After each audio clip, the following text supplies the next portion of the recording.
안녕하세요. 곡성군 주민 여러분들. 지난 시간 첫 번째 시간에는 우리가 이제 이 기후 위기가 얼마나 이제 위험한가 그러한 이야기를 했어요. 그러면 이렇게 이제 위험한 것인데 이걸 우리는 어떻게 이제 극복을 해야 되고 대응을 해야 되는지 여기에 대해서 이번 시간에 생각을 해보도록 하겠습니다. 지금 맨 앞에 지금 이런 이제 그림이 하나 있어요. 이 그림의 제목이 뭐냐면 우리는 우리의 조상으로부터 이 지구를 물려받았고 우리의 후손으로부터 이 지구를 빌렸다라고 하는 이러한 제목의 그림입니다. 그러니까 우리는 이 지구를 갖다 우리 조상한테 물려받은 그대로 지속 가능한 그러한 상태로다가 바로 우리의 다음 세대한테 넘겨줘야 된다. 결코 이 지구가 우리 것이 아니라 우리는 우리 다음 세대, 미래 세대로부터 바로 빌린 지구다라고 하는 이러한 인식 속에서 바로 오늘날의 이 기후 위기를 대응해야 된다라고 하는 바로 그 이야기를 해보고자 합니다. 지금 우리가 이 사회 경제, 지난 시간에 우리가 이 사회 경제가 정말 거대한 것으로 어마어마하게 빠르게 지금 성장을 하고 있어요. 우리가 이렇게 엄청나게 빠른 이러한 이제 세상을 빠르고 크게 만드는 세상을 만들어냈는데 그렇게 하기 위해서 우리는 엄청나게 많은 화석 연료를 태워갖고 온실가스 배출량을 갖다가 굉장히 증가를 시켰죠. 자, 그래서 오늘날에 지금 이제 기후 위기가 이제 일어나고 있는데 그로 인해서 안 좋은 이 영향력이 우리가 정말 이렇게 힘들게 만들어온 이 사회 경제를 다시 무너뜨리게 될 이러한 지금 상황에 있다라고 하는 것이에요. 그래서 지금 우리가 지금 사는 이 방식대로 그냥 내달려가다가는 결코 우리에게는 지속 가능성이 없다라고 하는 것입니다. 자, 그래서 우리는 지금 현재 우리가 내달려가고 있는 바로 이거에 바로 이 고리를 지금 끊어야 되는 지금 이러한 상황이 되었어요. 자, 그래서 기후변화의 그 원인이 되었던 바로 온실가스 배출량 이 자체는 우리가 저감 완화라고 하는 거를 이제 시켜야 되는 것이고 기후변화의 결과로 일어난 이 안 좋은 영향 어차피 이제 일어나 버렸잖아요. 여기에 대해서는 바로 우리는 적응을 해야 되겠죠. 그래서 무슨 뭐 물의 문제, 식량의 문제, 뭐 도시 감염병 이러한 문제들이 이미 일어난 거에 대해서는 바로 그 결과에 대해서 우리는 적응을 해야 된다. 자, 그래서 우리는 이 위험의 원인은 저감을 시켜야 돼 그런 것이고 위험의 결과로 일어난 거에 대해서는 바로 우리는 적응을 통해서 해결을 해야 된다라고 지금 이제 그렇게 보는 것입니다. 그래서 위험은 바로 저감과 적응을 통해서 이제 해결을 해야 되는데 우리가 처음 이 저감에 대한 이야기를 한번 해보도록 하겠습니다. 이 그림은 1970년대 이제 후반부터 해서 이제 2050년까지의 그러한 이제 변화를 보여주고 있는데 여기서 지금 붉은색으로 되어 있는 거는 이산화탄소 배출량을 지금 나타내고 있고 파란색은 GDP 전 세계의 국민 총 생산량을 나타내고 있어요. 국민 총 생산량이 이제 쫙 증가를 하는 그만큼 더 우리는 이산화탄소 배출량을 늘려왔다라고 하는 것입니다. 자, 왜 그러면 우리는 이렇게 경제가 성장을 하려고 하면 이산화탄소 배출을 그만큼 더 많이 했어야 되냐? 바로 오늘날의 이 문명은 화석 연료를 기반으로 하고 있기 때문에 우리가 더 잘 산다라고 하는 거는 그만큼 더 우리가 화석 연료를 태웠다라고 하는 것을 이제 의미를 해요. 자, 그런데 앞으로 이제 우리에게 주어지는 세상은 2050년까지 탄소 이제 중립에 도달을 해야 되는데 2050년 탄소 중립에 도달을 하려고 하면 앞으로 이산화탄소 배출량은 지금 계속적으로 지금처럼 그렇게 증가를 시킬 수가 있냐? 이제는 그럴 수가 없다라고 하는 것입니다. 그래서 앞으로는 매년 6 내지 7%씩 계속 이산화탄소 배출량을 감소를 시켜야지만이 바로 이 우리가 2050년 탄소 중립에 도달해야 되는 전혀 지금까지 살아왔던 세상하고는 전혀 다른 세상으로다가 지금 이 화석 연료를 줄여 나가야 되는 지금 이러한 상황에 지금 이르게 되었다라고 하는 것이에요. 자, 그러면 이때까지 우리 경제 성장을 하기 위해서 저렇게 화석연료를 태우는 세상에서 살아왔는데 이제부터 화석연료를 태울 수가 없다? 야, 이거 그러면 끝장난 거 아니야? 우리가 이제 이렇게 질려버릴 수가 있게 되겠죠. 자, 그런데 우리 인간의 역사를 보게 되면 우리 인간은 굉장히 짧은 시간 안에도 이 세상을 바꿔봤던 이러한 경험들을 이미 다 갖고 있습니다. 자, 거기에 대한 이야기인데 지금 이 사진은 뉴욕 5번가를 갖다가 찍은 그런 사진이에요. 같은 지점을 이제 찍었는데 하나는 1900년도를 찍었고 하나는 1913년도를 찍었습니다. 1900년도에는 이 뉴욕 5번가 저 도로에 그냥 말이 끄는 마차가 꽉 차 있었어요. 자, 그런데 13년이 지난 그 후가 됐더니 지금 자가용으로 꽉 차버렸습니다. 13년 만에 말에서 자가용으로 완전히 세상이 그냥 싸그리 다 바뀌어버렸죠. 그 다음, 미국이 2차 대전 때, 미국이 이제 전쟁을 준비를 하다가 2차 대전에 참전한 나라가 아니죠. 1941년도 12월 달에 진주만 이제 공습을 받은 이후에 본격적으로 전쟁에 이제 참여를 하게 됩니다. 자, 전쟁에 이제 참여를 하게 됐으니까, 그 자기네들이 갖고 있던 이 산업을 갖다가 전시 산업으로 바꿔야 되겠죠. 이 전시 산업으로 바꾸는데 무슨 10년, 20년 걸린 거 아닙니다. 그냥 1년 만에 전시 산업으로 다 바꿔내요. 그러니까 자동차 공장에서 이제 승용차가 나오는 게 아니라 막 탱크와 장갑차가 나오기 시작을 하고, 그 다음 이 여객기 그 공장에서 여객기가 아니라 이런 전투기와 전폭기가 나오는 게 그게 무슨 10년, 20년 걸려서 된 게 아니라 1년 만에 그렇게 산업이 다 바뀌어버렸다라고 하는 것이에요. 그 다음에 이제 젊은 남성들이 이제 전쟁터를 나가다 보니까 이제 그 자리를 여성들이 이제 들어와서 이제 메꾸게 되었죠. 1940년 이전에 미국에서 이 중화학공업, 그러니까 뭐 쇠를 깎는다거나 이러한 산업에 여성이 일을 한다. 이거 상상을 할 수 없는 그런 사회 분위기였어요. 그런데 남성들이 그 자리를 빠져나가니까 바로 이제 여성들이 들어가서 쇠를 깎고 탱크를 만들고 포탄을 만드는 바로 중화학공업에 투입이 되게 됩니다. 자, 그래서 1940년 이전에는 생각할 수 없었던 바로 사회적 변혁도 그때 다 일어나게 되는 것이에요. 인간이 이렇게 다급하게 되는 이런 전시의 상황 속에서 바로 그들의 산업도 1년 만에 바꾸고 완전히 사회도 그전에 생각하지도 못했던 이런 사회도 1년 만에 바꿔낸 이러한 존재들이에요. 바로 이거를 통해서 이제 미군이 바로 2차 대전에 그러한 승리로다가 그렇게 이제 끝을 맺게 되죠. 자, 그래서 오늘날의 이러한 위기라고 하는 거, 바로 우리가 바로 이거를 바꾸고자 하는 이러한 의지가 있냐 없냐 이러한 문제이지 우리의 능력이 부족한 것은 아니다라고 하는 것을 지금 제가 강조를 하고자 합니다. 이미 전 세계적인 이런 이제 정책 결정자들은 오늘날의 이러한 위기에 대해서 어떻게 생각을 하고 있는지 거기에 대해서 한번 살펴보도록 할게요. 지금 전 세계 이제 정책 결정자들이 매년 그러한 모임 중에 가장 대표적인 게 세계 경제 포럼이에요. 여기는 매년 그 1월 달에 스위스 다보스에서 열린다라고 해서 이제 다보스 포럼이라고 그렇게 부르기도 하는데, 여기서는 2007년도부터 동일한 질문을 계속 해왔습니다. 그러니까 앞으로 10년 이내 전 세계적으로 발생할 수 있는 이 위험이 무엇이냐라고 하는 이런 설문조사를 해요. 이 다보스 포럼에는 전 세계 정상들, 그 다음에 대표적인 CEO들, 그 다음에 이제 경제학자들이 이제 이렇게 모이는데, 이 사람들한테 설문조사를 한 그 결과, 금년 1월 달의 결과입니다. 자, 보니까 이제 이 위험에 대해서 1위부터 해갖고 10위까지 해서 보니까 저기 녹색으로 되어 있는 거는 바로 기후, 환경과 관련된 이러한 위험이 가장 크다라고 그다음 보았고, 두 번째 위험이 저 붉은색으로 되어 있어요. 바로 저건 사회적 위험을 두 번째 위험으로 본 것입니다. 그 다음에 저기 파란색으로 되어 있는 게 바로 경제적 위험이에요. 자, 그런데 지금 불과 5년 전까지만 해도 이제 전 세계적인 이러한 정책 결정자들한테 앞으로 10년 이내에 일어날 위험이 무엇이냐 그러면은 대부분이 다 저기 1위부터 10위까지가 파란색 경제적 위험이다라고 그렇게 답을 했었는데, 이제는 5년 만에 이 세상을 보는 이 위험에 대한 관점이 완전히 바뀌어 버렸다라고 하는 것을 여기서 이야기를 해주고 있어요. 그러니까 우리의 오늘날의 지구 환경, 이 기후라고 하는 것이 무너지게 된다? 그러면 우리의 공동체는 존재할 수가 없어요. 이 사회가. 그 다음에 이 사회가 무너지게 되면 그 다음에는 뭐 시장이고 경제고 이건 아무 의미가 없는 겁니다. 사람이 없는데 뭔 놈의 이 시장이고 경제가 의미가 있겠어요. 자, 그래서 이제는 가장 먼저 우리가 지구 환경이라고 하는 이 부분을 가장 먼저 봐야 되고, 그 다음에 우리의 사회를 봐야 되고, 바로 이제 경제가 그 아래에 있다라고 하는 것을 인식을 하는 바로 이러한 세상으로 지금 전환이 일어나고 있다라고 하는 것입니다. 자, 이렇게 그래서 이제 세상에 이제 이런 변화들을 이제 보여주고 있는데, 지금 IPC 6차 보고서에 나온 그 결과인데, 그러면 지금 현재 우리가 갖고 있는 기술, 뭐 새로 개발을 해야 되는 게 아니에요. 현재 갖고 있는 기술로다가 앞으로 우리가 이산화탄소를 줄일 수 있는 거 각 분야별로다가 줄일 수 있는 양들이 지금 다 계산이 다 나와 있습니다. 우리가 기술이 없는 게 아니에요. 다 기술 다 갖고 있고요. 다만 저러한 새로운 세상으로다가 바꿀 것이냐 이러한 의지의 문제만이 지금 남아있다라고 하는 것이에요. 저 부분에 대해서 좀 더 저 중에서 대표적인 부분만 좀 더 우리가 살펴보도록 하겠습니다.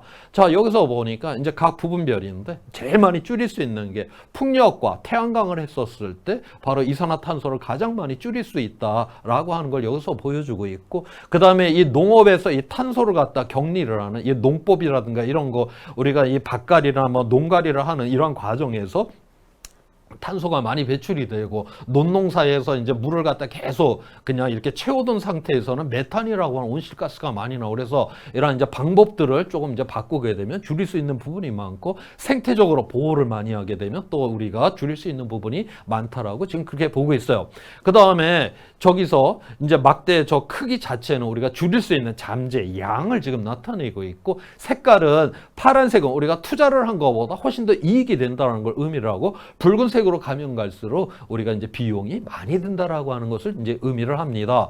자, 그래서 우리가 이제 풍력이나 태양광 같은 경우는 처음에는 우리가 우리가 공유지라고 하죠. 공공 건물 위라든가, 그 다음에 공공의 이러한 주차장이라든가, 도로변, 철도변, 뭐 그 다음에 저수지, 우리가 이런 공유지에다가 우리가 이제 풍력이나 태양광을 설치를 하게 되면 우리가 토지 비용이 이제 들지를 않게 되니까 투자한 것보다 훨씬 더 많은 이익을 날 수 있다라고 하는 것을 지금 여기에서 이야기를 해주고 있고, 다 이제 공유지까지 다 설치를 한 다음에는 그 다음에는 설치가 어려운 지점들이라든가 아니면 토지를 매입을 해야 된다라든가 이렇기 때문에 바로 더욱더 많이 줄이려고 하면 바로 이제 비용이 들어간다라고 하는 것을 여기서 의미를 해주고 있어요. 우리 새 정부가 이제 열심히 하겠다라고 하는 이 기후위기 대응을 하기 위해 갖고 핵발전소를 갖다 열심히 늘리겠다라고 했는데, 지금 핵으로다가 줄일 수 있는 양은 이 풍력이나 태양광의 약 9분의 1 정도밖에 되지도 않고 지금 비용이 상당히 비싸다라고 지금 이 유엔의 이 IPCC 보고서에서는 지금 그렇게 이야기를 지금 하고 있습니다. 자, 그래서 이 IPCC 보고서에서 바로 지난 이제 10년 동안에 이 재생에너지의 지금 가격이 어떻게 지금 변하고 있는가를 이제 이야기를 해주고 있는데, 지난 2010년에서 2019년, 지난 10년 동안에 지금 태양광 같은 경우는 우리나라가 아닙니다. 전 세계 평균적으로 가격이 지금 85%가 떨어졌고, 그 다음에 풍력 같은 경우는 가격이 지난 10년 동안에 55%가 지금 떨어졌고, 그 다음에 태양광과 풍력은 이거는 분산적이고 간헐적으로 들어와요. 그렇기 때문에 에너지 저장 기술이 중요합니다. 그래서 배터리가 굉장히 중요한데 지금 이 배터리도 가격이 85%가 지난 10년 동안에 떨어졌다라고 하는 거예요. 지금 이 에너지 분야에서 이렇게 지금 10년 동안에 가격이 떨어진 분야는 이 재생에너지 이 분야 하나밖에 없습니다. 그 어떤 다른 분야도 가격이 올라가면 올라갔지 내려가는 경우가 없었는데 바로 여기에 지금 이런 일들이 일어났다라고 하는 거예요. 이건 왜냐하면은 전 세계적으로 모든 기술 혁신이 지금 여기에 다 붙어 있어요. 그렇게 돼서 지난 한 7, 8년 전에 비해서 예를 들어서 태양광 같은 경우는 에너지 효율이 2배 이상 좋아졌습니다. 에너지 효율이 2배 이상 좋아졌다? 그거는 2배 이상 가격을 낮출 수 있다라고 하는 걸 의미를 하고, 그 다음에 7, 8년 전에 비해서 절반만 설치를 해도 그 이상의 전력을 얻을 수 있다. 이런 게 기술 혁신이에요. 다른 에너지 분야에서 이렇게 기술 혁신이 일어나는 분야는 단 한 군데도 없다라고 하는 것이에요. 그 다음에 이 태양광과 이 풍력에서 대량 생산이 지금 이루어지고 있기 때문에 가격이 이렇게 내려갔고, 앞으로 이 가격은 더욱더 내려가게 될 것이다라고 지금 이제 그렇게 보고 있는, 그만큼 지금 이 세상이 바로 이 기후위기 대응, 그 다음에 새로운 이러한 산업의 구조로다가 바로 이 에너지의 전환이 무섭게 지금 일어나고 있는 이러한 세상 속에 있다라고 하는 것을 여기서 이야기를 해주고 있습니다. 자, 그 다음에 이제 저감과 관련돼서 우리가 또 하나 이제 살펴보아야 되는 거는, 우리가 이제 기후 위기라고 하는 이 폭풍 속에 우리 인류가 지금 다 그렇게 지금 들어와 있는데, 그런데 우리 인류가 이러한 기후 위기 속에서 다 우리가 똑같은 배를 타고 있지 않다라고 하는 거예요. 누구는 항공모함을 타고 있고, 누구는 쪽배, 돛담배를 이제 타고 있다라고 하는 것이죠. 자, 그래서 물론 이 기후 위기가 극단적인 상황이 되었을 때는 저 이제 항공모함도 이제 쓸어 버릴 것이지만, 시작하는 단계에서는 바로 이제 돛담배와 쪽배를 탄 이 세상에 가장 약하고 가난한 곳부터 바로 기후 위기에 피해를 볼 가능성이 높다라고 하는 것을 여기서 이야기를 해주고 있습니다. 자, 그래서 지금 이 그림은 1991년도에서 2010년도까지 일어났었던 지구 가열, 그러니까 지구 온난화로 인해서 지금 이익을 본 나라는 지금 초록색으로다가 지금 칠해놨어요. 그러니까 북쪽에 있는 추운 나라들이 따뜻해진 거예요. 그러다 보니까 바로 이제 일할 수 있는 시간도 길어졌고 농사가 안 되는 곳에 농사도 잘 되니까 저렇게 이익을 보았고, 지금 붉은색으로 칠해놓은 건 피해를 본 나라들입니다. 자, 그러면 오늘날의 이 지구 온난화, 이 지구 가열을 누가 일으켰냐? 다시 말해서 누가 온실가스를 갖다 배출했나 봤더니 지금 이익을 보고 있는 나라들이 이 온실가스를 배출하고 있고, 그 다음에 지금 이 피해를 보고 있는 나라들은 온실가스 배출하고 아무 상관이 없어요. 그러니까 지금 오늘날 기후 위기를 일으키고 지구 가열을 일으킨 이러한 나라들은 이익을 보고 있고, 이러한 기후 위기, 이 지구 가열과 아무 상관없는 나라들이 바로 피해를 보고 있는, 이 세상이 얼마나 정의롭지 않은가를 지금 여기서 이야기를 해주고 있습니다.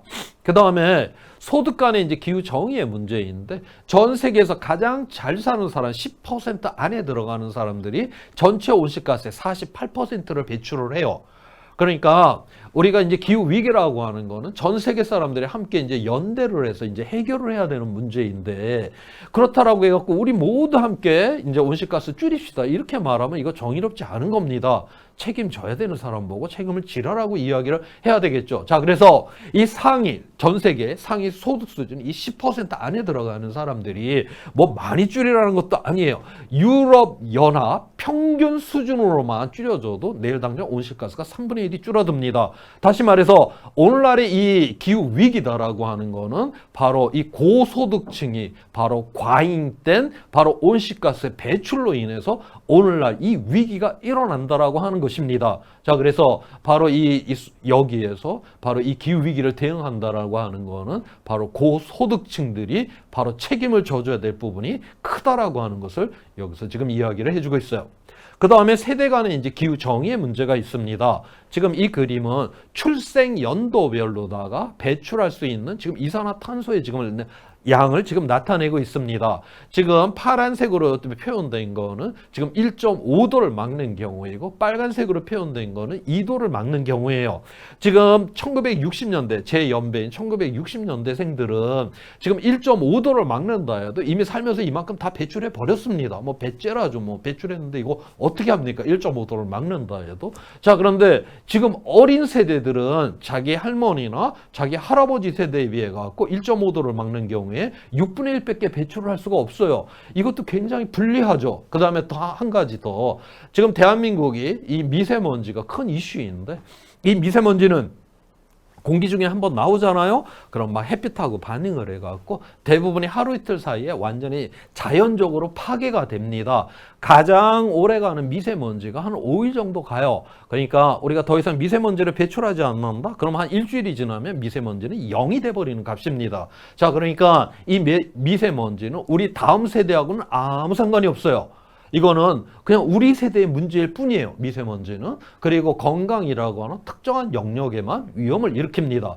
그런데 이 온실가스는요, 한번 나오잖아요. 그러면 수백 년, 수천 년, 심지어는 수만 년 동안 그냥 공기 중에서 없어지지 않고 그냥 있어요. 다시 말해서 나오는 쪽쪽, 이게 누적이 된다라고 하는 것이죠. 누적되는 그만큼 더 기후 위기는 가중이 된다라고 하는 걸 의미를 해요. 자, 그래서 우리 세대는 이 화석연료를 태워갖고 엄청난 지금 편익을 누렸습니다. 자동차 몰고 다녔고 공장을 돌려갖고 좋은 물건을 쓰고, 그래서 이런 편익을 누렸는데 그 편익의 결과로 나온 이 온실가스가 없어지질 않는다라고 하는 것이에요.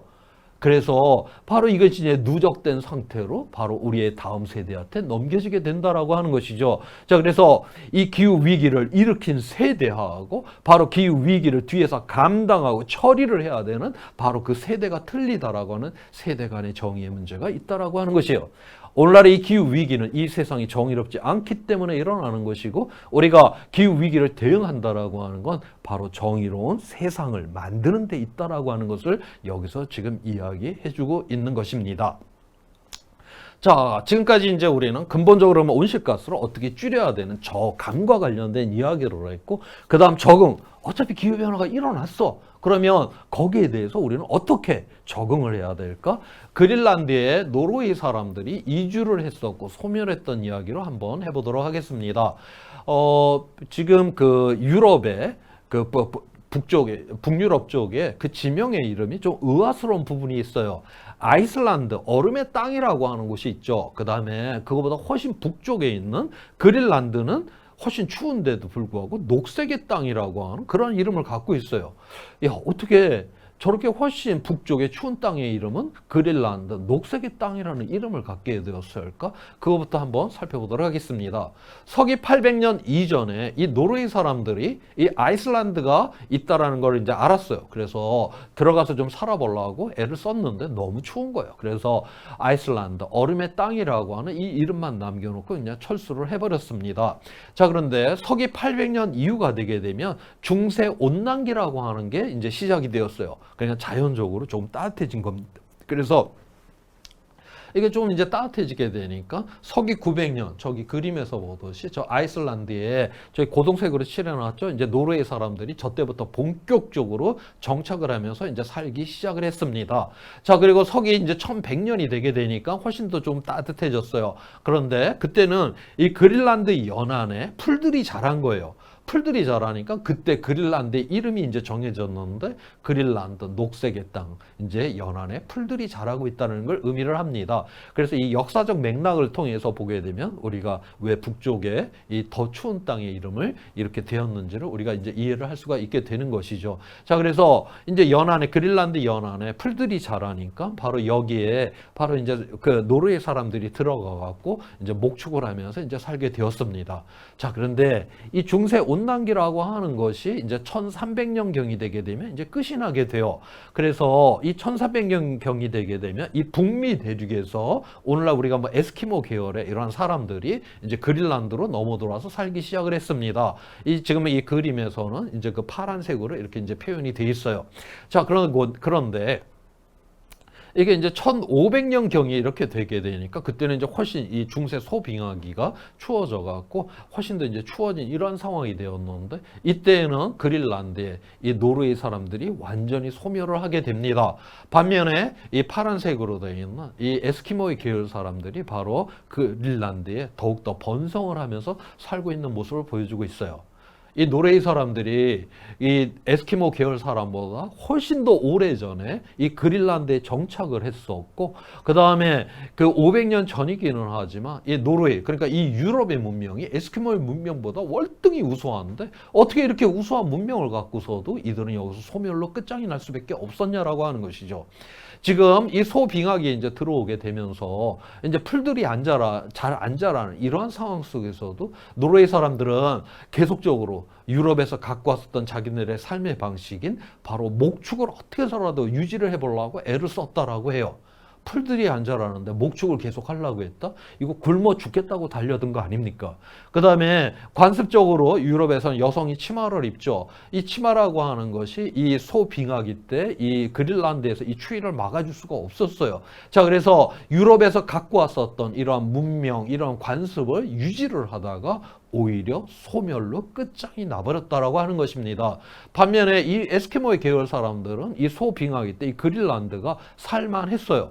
지금 뭐 바닷속을 봤더니 바다 표범들이 빠글빠글한 거예요. 그래서 그 바다 표범을 잡아먹고 그 가죽으로 옷을 입고 그 가죽으로 배도 한 척 만들어서 멀리 나가서 고래도 한 마리 잡아다가 고래 기름 태워가면서 지금 저렇게 번성을 했던 것입니다. 자, 그래서 우리가 이 기후변화의 결과로 일어난 여기에 대해서는 바로 그 변화에 맞춘 그런 새로운 생존을 우리가 채택을 해야 되는 것이지 과거에 이것이 더 성공적이었다. 과거에 이것이 더 좋았다. 이런 거를 쥐고 앉아 있다가는 대단히 위험한 상황에 들어갈 수 있다라고 하는 거를 바로 그린란드에 노르웨이 사람들이 이주했고 소멸했던 이야기가 오늘날 우리에게 이야기를 해주는 바입니다. 자, 그러면 이렇게 이제 우리가 저감이라고 하는 거, 그 다음에 적응이라고 하는 거, 이걸 통해서 이제 이렇게 이제 이 기후 위기라고 하는 걸 이제 대응을 해야 되는데, 우리가 궁극적으로다가는 바로 이제 더 담대한 전환, 정말 이 세상에서 우리가 이제 살아보지 않았던 이러한 새로운 세상을 우리가 이제 꿈을 꾸고 그러한 세상을 이제 만드는 그 담대한 전환에 대한 이야기를 지금 한번 해보도록 하겠습니다. 이 지구라고 하는 거는 물질로 돼 있죠. 물질로 되어서 여기는 지구는 유한한 세상이에요. 바로 이 유한한 세상에서 이제는 우리 인간은 더 이상 우리의 인간의 무한한 욕망을 달성할 수가 없다라고 하는 것입니다. 이 지구에 유일하게 우주에서 들어오는 건 딱 한 가지밖에 없어요. 태양 에너지 이거 하나밖에 없습니다. 이 태양 에너지로 온기를 보존을 하고 그 다음에 이 햇빛으로다가 광합성을 해갖고 모든 이 생태계가 이제 그 유지가 될 수가 있고 이 생태계에 의존을 해갖고 바로 우리 80억이라고 하는 이 사람들이 지금 먹고 살고 있는 것이에요. 자, 그런데 이 태양 에너지 이건 에너지가 지금 들어오는 것인데 이 에너지가 들어오기만 하고 우리가 이 우주로 빠져나가지를 않는다. 자, 그렇게 되면 지구는 지글지글 끓게 돼 있어요. 그래서 햇빛으로 들어온 이 에너지만큼 그만큼 그대로 우주로 지금 빠져나가야만 합니다. 자, 그런데 이 빠져나갈 때 바로 우리 인간이 화석연료를 태워갖고 온실가스 농도를 높여놨는데 이 사람에 의해서 배출된 이 온실가스가 우주로 나가려고 하는 이 열을 갖다 못 나가게 딱 잡는 거예요. 현재 히로시마 원자폭탄이 5개가 터진 에너지, 1초에 5개가 터진 에너지를 우주로 가지 못하고 지금 지구에 잡히고 있습니다. 우리 전 세계적으로 첫 번째 이제 기후 협약인 1998년도 교토 의정서 이후 이제 계산을 해보게 되면 98년 이후 약 30억 개 정도의 원폭 에너지 터진 에너지가 지금 우주로 가지 못하고 지금 지구에 잡혀서 오늘날의 지금 기후 위기를 지금 일으키고 있다라고 하는 것이에요. 그러면 우리는 왜 이렇게 엄청난 열이 지금 지구에 남도록 그렇게 만들어놨냐? 우리가 경제 성장을 하기 위해 갖고 바로 화석연료를 어마어마하게 태워버렸기 때문에 이런 일들을 지금 일으키고 있죠. 자, 그래서 우리는 끊임없이 지구로부터 에너지와 자원을 갖다가 지금 착취적으로 지금 고갈을 시키고 있고 그 다음에 온실가스, 오염먼지, 쓰레기를 계속 쌓아두고 있어요. 지구는 이 물질과 에너지가 이렇게 순환이 돼야 되는 것이지 한쪽은 계속 고갈을 시키고 한쪽은 계속 쌓아둔다. 이거는 자연의 법칙에 의해서 반드시 붕괴가 일어날 수밖에 없습니다. 자, 그러면 지금 현재 상태로 우리 인류가 그냥 내달려가게 된다라고 하면 바로 금세기 안에 바로 이러한 위기가 우리한테 이제 닥칠 수밖에 없는 이러한 상황이 지금 되었다라고 하는 것이에요. 그다음 우리가 우리의 사회, 우리의 공동체를 이제 보게 되면 우리는 학교 다닐 때부터 우리는 경쟁에 시달렸고 사회를 나와서도 우리는 경쟁에 시달리고 있고 심지어는 내 옆에 있는 동료를 갖다 내가 경쟁에서 이기지를 못하면 나는 불행해진다. 이 정도라고 하면 우리는 거의 이 공동체가 지금 붕괴가 되어 있는 이러한 상황이 있어요. 왜 우리는 이러한 상황을 만들어냈냐? 바로 우리는 경쟁을 통해서 효율화를 높여갖고 우리 경제 성장한다고 이런 세상을 만들어냈습니다. 이제는 우리가 이렇게 지구 환경을 때려 부숴가고 우리의 공동체를 부숴가면서 우리는 더 이상 이러한 세상은 지속 가능하지가 않다라고 하는 것이에요. 앞으로는 우리가 자원은 이게 순환이 돼야 되는 것이고 에너지는 재생이 돼야 되는 바로 이러한 세상을 만들어내야 되는 것이고 우리의 사회라고 하는 거, 우리가 함께 사는 이유가 도대체 뭡니까?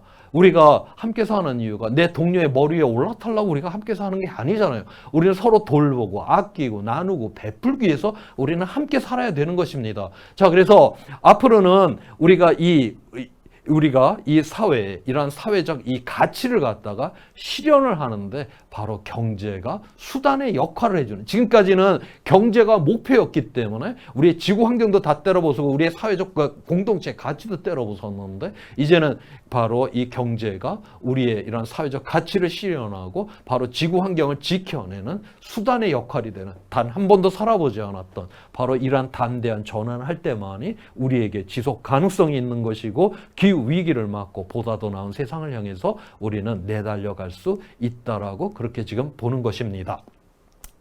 자, 그래서 지금 이제 맨 앞에 이제 첫 시간에 보여줬던 그 줄무늬의 그 디자인으로 이제 돌아왔어요. 우리가 1750년 처음으로 다 증기기관이 이제 발명이 돼갖고 저 때부터 우리가 인위적으로다가 이 화석연료를 태워서 온실가스 농도를 이제 높이기 시작을 했습니다. 이 온실가스가 이제 점차 이제 축적을 하다가 1980년대쯤 이제 들어오기 시작을 하면서 본격적으로 기온 상승이 이제 뚜렷하게 우리한테 이제 관측되기 시작을 한 것이에요. 자, 자, 그 다음에 이제 우리가 2100년 미래를 보게 될 때 미래의 기후라고 하는 거는 바로 이제 자연이 지난 시간에 결정할 수 없다. 왜냐하면 인간이 자연에 미치는 그 영향력이 그 자연의 그 어떤 힘보다도 막강하기 때문에 인간이 미래에 어떤 세상을 만드냐에 따라서 그 온실가스 배출량이 틀려지게 되는 것이고 거기에 따라서 미래의 기후가 결정이 되는 바로 인간에 의해서 미래의 기후는 결정이 난다라고 하는 것이죠. 그래서 이 그림에서 맨 아래쪽에 있는 바로 1.5도를 막는 여기에서만 1.5도를 막는 경우나 그 위에 있는 지구 평균 기온 상승을 2도로 막는 경우에만 우리가 지속 가능성이 있고 현재 배출량을 그대로 유지를 하게 되면 금세기 중반 이후부터는 우리가 굉장히 파국적인 이러한 위험 속으로 서서히 접어들게 될 것이다라고 그렇게 이제 전망을 하고 있는 것이에요. 자, 그래서 우리가 이 세대가 바로 이 기후 위기를 갖다가 막아내지를 않는다라고 하면 인류 최초로 자기의 미래 세대의 생존을 갖다 짓밟아 버리는 세대가 우리 세대가 될 것이다. 그만큼 우리 세대의 바로 책임성이 오늘날 크다라고 하는 것을 바로 여기서 이야기를 해주고 있는 것입니다. 자, 그러면 우리 인류의 역사 속에서 굉장히 이제 안 좋았던 기후 조건에 이제 있었던 적들이 있었어요. 그러면 그렇게 안 좋았던 기후 조건에서 우리의 그 인류의 조상들은 이러한 문제들을 갖다 어떻게 극복을 했는지 그 이야기를 한번 해보도록 하겠습니다. 제가 앞에서 그 첫 시간에 지난 1만 년 동안에 농업이 가능했던 이 기후 조건에서 오늘날의 문명을 이제 탄생시켰다라고 했는데 이 지난 1만 년 동안에 기후가 항상 이렇게 안정적이었던 건 아니에요. 여기에서도 자그마한 이 자연적인 기후 변화들이 계속적으로 있었습니다. 그래서 길게는 1000년이 넘게, 그 다음에 짧게는 수백 년 동안 이런 기후 변화들이 있었고 여기에 따라서 인간의 역사가 정말 드라마틱하게 변했어요. 그 중에서 이제 두 번에 걸쳐서 우리 인류에게 굉장히 안 좋은 이런 기후 조건이 있었는데 그때가 언제냐? 여기 추계 시대라고 하는 기원전 8세기에서 기원전 3세기 요때 이제 기후 조건이 안 좋았었습니다. 그 다음에 앞서 제가 이제 이야기를 했던 지난 이제 14세기에서 18세기 중세 이 소빙하기 때 또 기후 조건이 안 좋았어요. 우리가 이 역사 속에서 기후 조건이 안 좋다? 이거는 우리가 뭐 놀러 가기 좋은 날씨가 뭐 아니다 이런 문제가 아니라 바로 기후가 안 좋아서 농업 생산량이 뚝 떨어진 그러한 세상을 의미를 하게 됩니다. 농업 생산량이 이제 뚝 떨어지게 되면 바로 사회가 이제 불안정하게 되는 것이고 이렇게 먹을 게 이제 부족한 상황 속에서 민족과 민족이 만나고 종족과 종족이 만나게 되면 대부분 다 바로 여기에서 분쟁이 일어나고 전쟁이 일어나는 바로 그러한 세상을 지금 의미를 해요. 자, 먼저 추계시대 기원전 8세기에서 기원전 3세기 요때 중국은 춘추 전국의 시대입니다. 춘추 전국의 시대 이건 전쟁의 시대죠. 자, 이때 바로 공자 맹자가 이제 탄생을 했었고 측은지심 타인을 긍휼하게 여기고 인후로 대하고 바로 유교가 이때 이제 부흥을 하게 돼요. 그다음 인도에서는 겐지스강 일대에서 이제 그 민족 간 충돌이 대단히 심한 그런 이제 비참한 시절이었는데 바로 이때 생로병사의 이러한 고통을 극복하고자 했던 바로 석가모니가 이때 탄생을 하셨고 바로 이때 이 불교가 부흥을 하게 되는 것이죠. 그다음 중동 지방에서는 이 유태인들이 바벨론에 이제 포로로 잡혀갔던 그러한 시절이에요. 이들이 노예 생활을 하면서도 그들의 경전을 모아서 구약 성서가 이때 완성이 됩니다. 그래서 그 후에 내 이웃은 내 몸과 같이 사랑하라고 했던 그 예수의 정신적 배경이 바로 이때 완성이 되었던 것이에요. 그 다음 그리스에서는 당시 펠로폰네소스 전쟁에서 이 아테네가 스파르타 때 전쟁에 패전을 하게 됩니다. 그 다음 이 패전 당시에 이 아테네에는 감염병이 돌아가고 뭐 한 시민의 거의 한 5분의 1이 이제 죽어나갈 정도의 그런 엄청난 감염병이 돌았어요. 이러한 패전 감염병. 바로 이러한 아수라장 속에서 바로 소크라테스가 이때 등장을 합니다. 그 다음 이 당시에 이 그리스에서는 연극의 무대 위에다가 바로 비극을 올리죠.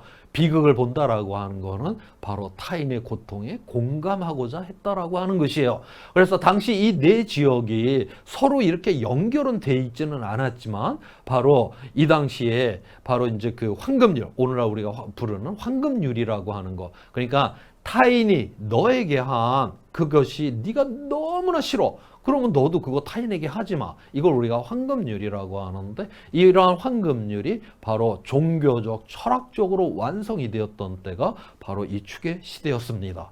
그 다음 중세 이제 이 소빙하기에 이제 접어들게 되니까 이 이전에는 바로 이 세상의 모든 거는 권위에 의해서 해석을 했었죠. 자, 그런데 소빙하기에 이제 들어서게 되니까 이 세상을 증거에 의해서 보고자 했어요. 그래서 이러한 증거를 통해 갖고 결국은 이 천동설이 무너지고 지동설이 등장을 했고, 그 다음에 이러한 합리성을 갖다 바탕으로 해갖고 바로 이제 산업혁명까지 일어났습니다.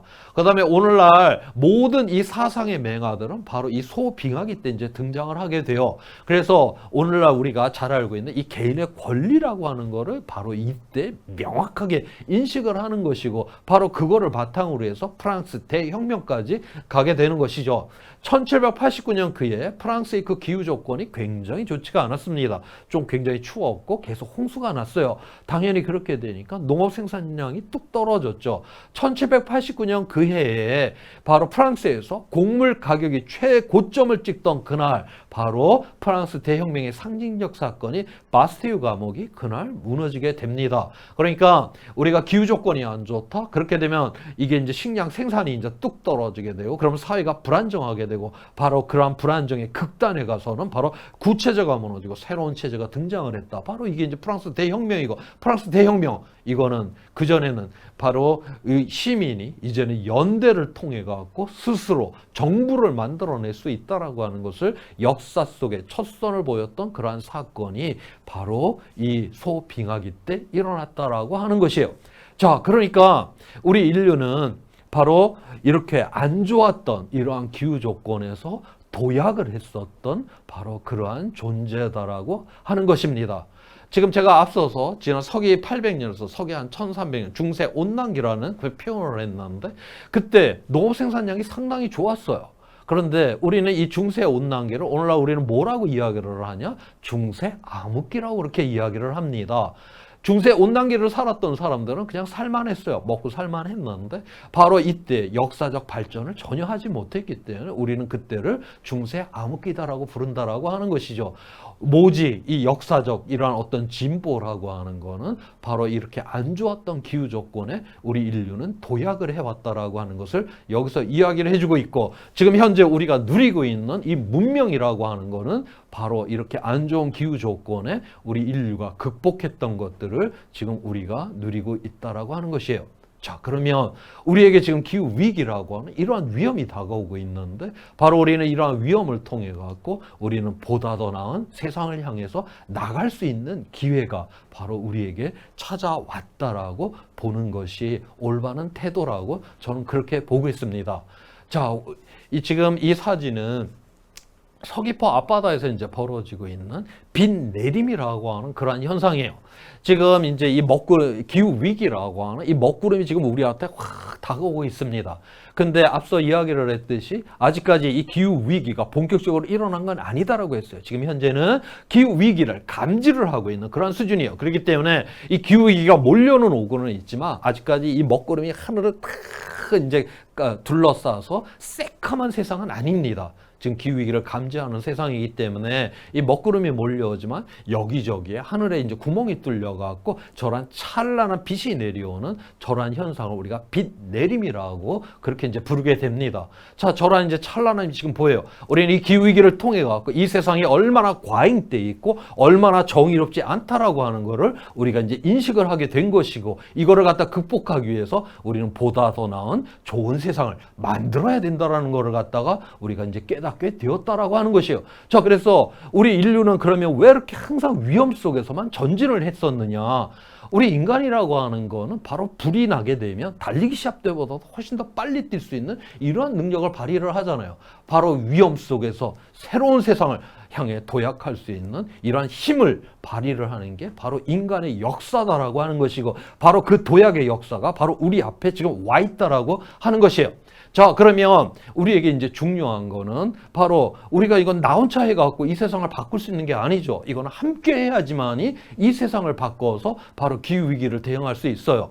자, 그런데 여기에 지금 대한민국이 커다란 지금 문제를 갖고 있습니다.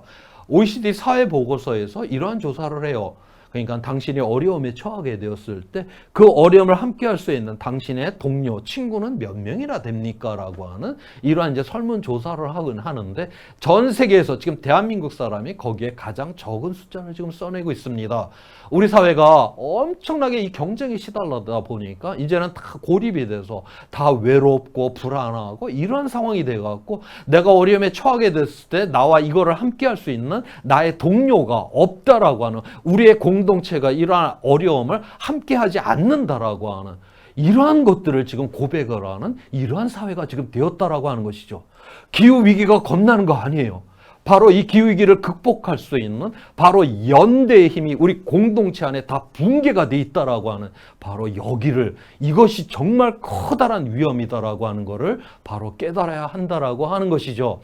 자, 우리가 이제 그렇다라고 해서 연대를 한다라고 해갖고 우리가 끼리끼리 잘난 것끼리 연대를 한다. 오히려 이거는 우리의 이 공동체를 더 붕괴를 시킵니다. 연대를 하게 될 때 분명한 방향이 있어요. 이 목걸이의 강도는 바로 이 목걸이의 강도는 목걸이의 가장 약한 부분이 결정을 한다라고 합니다. 목걸이에 달려있는 다이아몬드와 진주가 목걸이의 강도를 결정을 하는 게 아니라 그거를 꿰고 있는 끈과 그 고리가 목걸이의 강도를 결정한다라고 해요. 가장 약한 부분이 바로 목걸이의 강도를 결정하는 것이죠. 다시 말해서 오늘 우리 사회에서의 바로 그 연대라고 하는 거는 바로 우리 사회의 가장 약하고 가난한 곳을 향한 그런 연대가 되었을 때 내가 무너지고 내가 쓰러진다 해도 나의 공동체는 항상 손을 내밀어서 나를 일으켜 세워주는 이러한 공동체라고 것을 우리가 믿게 될 때 나의 그러한 연대에 이러한 손을 뻗게 되는 게 바로 인간의 바로 그러한 존재다라고 하는 것이에요. 자, 그래서 바로 오늘날 이 기후 위기 시대에 바로 우리는 우리 공동체에 바로 이 연대가 붕괴가 되었다라고 하는 여기에 위험을 느끼는 바로 기후 위기는 바로 우리에게 새로운 세상을 향해서 도약할 수 있는 기회가 지금 온 것이고 바로 그 도약에 그거를 우리가 못 가게 하는 것은 우리 공동체 연대 붕괴에 있다라는 것을 우리가 깨닫는 바로 여기에서만이 바로 우리는 이 기후 위기를 극복하고 우리가 보다 더 나은 세상을 향해서 나갈 수 있다라고 저는 그렇게 생각을 하고 있습니다. 지난 시간, 이번 시간에서 바로 기후 위기에 대한 위험과 바로 또한 그걸 어떻게 대응을 해야 되는가. 궁극적으로 우리가 이 위험의 대응은 바로 우리 안에 바로 이러한 가장 약하고 가난한 곳을 향한 바로 이러한 연대를 통해서만이 우리는 이러한 위험을 극복할 수 있다라는 이야기를 우리 곡성군, 우리 주민 여러분들과 함께 생각을 해볼 수가 있었습니다. 예, 고맙습니다.